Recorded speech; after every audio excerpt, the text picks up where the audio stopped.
Hey, this is Anton over at thehyperadvisor.com. I wanted to get into another tip today dealing with hot add capability.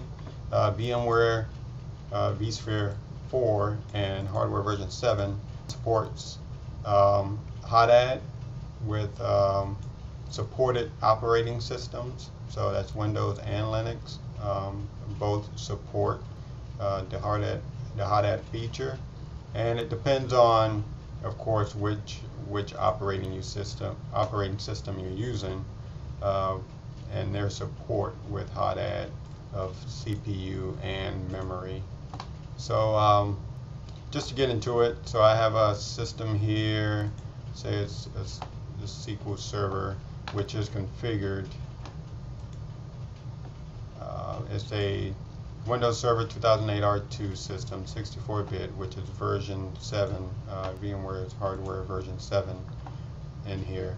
As you can see, where it's configured with 2 vCPUs and 4 gigs of memory configured in here. So if we go into edit the settings on this VM guest, and we go into options, you'll notice a memory CPU hot plug in here. It's grayed out now because the system is powered on, but if you can look here and see, it's the memory hot add is enabled, and the CPU hot add is also enabled on this VM guest.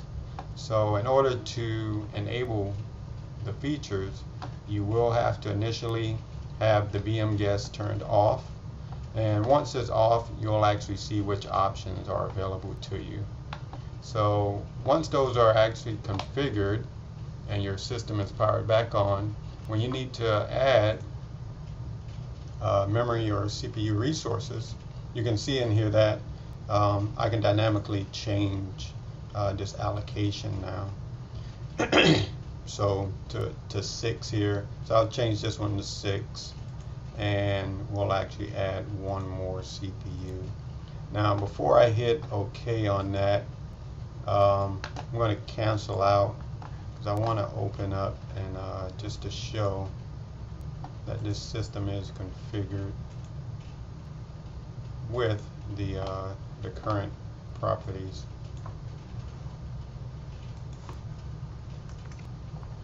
Okay, so I have Task Manager open for this one system here, and just to show that we have the 2 CPUs configured here, and also the 4 gigs of RAM, which was shown in the hardware settings for the VM.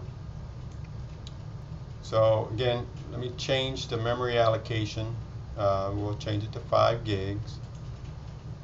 CPU, we'll go ahead and add 2 more CPU. We can add 3 if you wanted to as well, but just for this example, I'm going to add 1 more gig of RAM and 2 more virtual CPUs.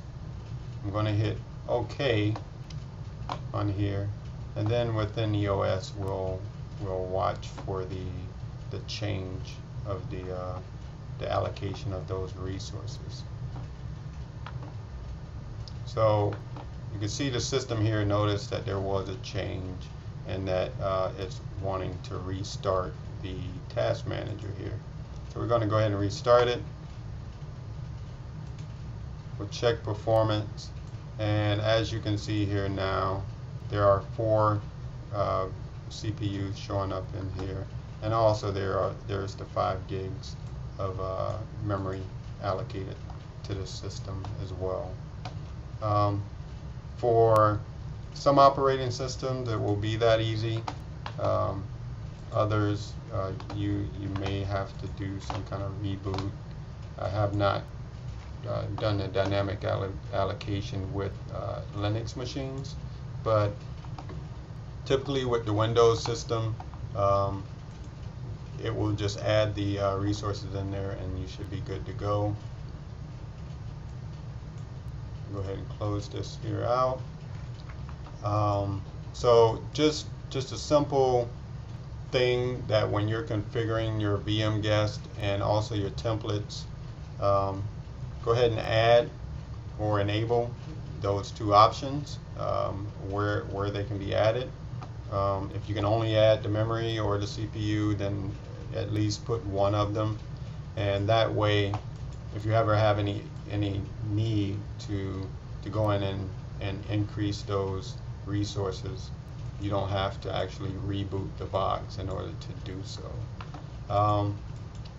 So that's it for this one tip or example. Hope you liked it. Don't forget to head on over to thehyperadvisor.com, and don't forget to subscribe to my YouTube channel as well. Bye.